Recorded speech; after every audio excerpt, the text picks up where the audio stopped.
নমস্কাৰ বন্ধুসকল, কি খবৰ আপোনালোকৰ? আশা কৰোঁ সকলোৰে খবৰ ভাল। পুনৰ এটা জানিবলগীয়া শিকিবলগীয়া ভিডিঅ'ৰ সৈতে আপোনালোকৰ মাজলৈ। আপুনি যদি নতুনকৈ ঘৰ বনাই আছে বা বনাম বুলি ভাবিছে, এটা ঘৰ বনাবলৈ আচলতে কিমান টকাৰ প্ৰয়োজন হয়, থুলমূলকৈ এই ভিডিঅ'টোত আলোচনা কৰা হ'ব।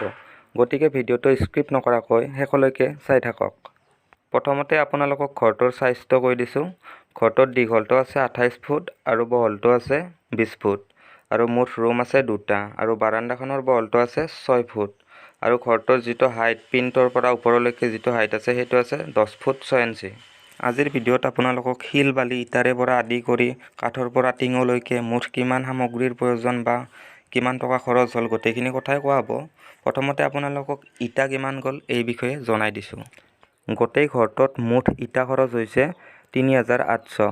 তলৰ পিণ্টৰ নামত খৰচ হৈছে 1200 আৰু ৱাল গাঁথনিৰ নামত খৰচ হৈছে 2600 আৰু ৱালবিলাক 3 ইঞ্চিৰকৈ গাঁথনি দিয়া হৈছে। যদি আপোনালোকে 5 ইঞ্চিৰকৈ গাঁঠে তেতিয়াহ'লে ইটাটো বেছিকৈ প্ৰয়োজন হ'ব।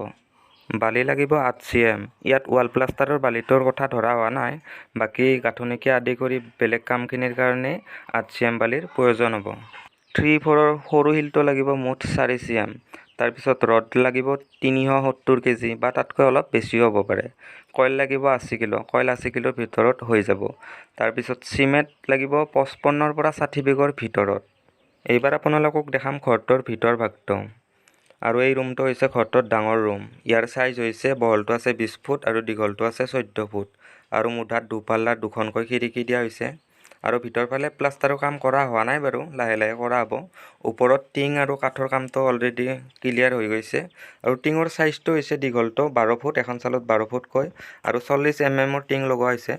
আৰু টিঙৰ নামত মুঠ খৰচ হৈছে 42ৰ পৰা 45,000 টকাৰ ভিতৰত। আৰু পিছফালেও এখন দুপাল্লাৰ খিৰিকী দিয়া হৈছে আৰু তাৰ ওপৰত এখন ভিতৰ ফালে চাজা থাকিব। চাজাখন বনোৱা হোৱা নাই বাৰু। আৰু ঘৰটোত মুঠ দৰ্জা আছে 3খন। এইবাৰ আপোনালোকক জনাম কেঞ্চিৰ বিষয়ে। গোটেই ঘৰটোত মুঠ কেঞ্চি আছে 5টা। তাৰে 2টা কেঞ্চি হৈছে কাঠৰ আৰু বাকী 3টা হৈছে চিমেণ্টৰ। মাজত এটা চিমেণ্টৰ কেঞ্চি আৰু দুফালে 2টা চিমেণ্টৰ কেঞ্চি দিয়া হৈছে। আৰু এইটো হৈছে ঘৰটোৰ সৰু ৰুমটো। সৰু ৰুমটোৰ চাইজ হৈছে 14x14, দীঘল আৰু বহল সমান সমান আছে। আৰু এইবাৰ জনাম কাঠৰ বিষয়ে। খিৰিকী আছে মুঠ 3 পাল্লাত 3খন আৰু দুপাল্লাত আছে 4খন। আৰু খিৰিকীৰ নামত কাঠ খৰচ হৈছে মুঠ 15 কেবি প্লাছ 15 কেবিতকৈ অকণমান বেছি হ'ব পাৰে।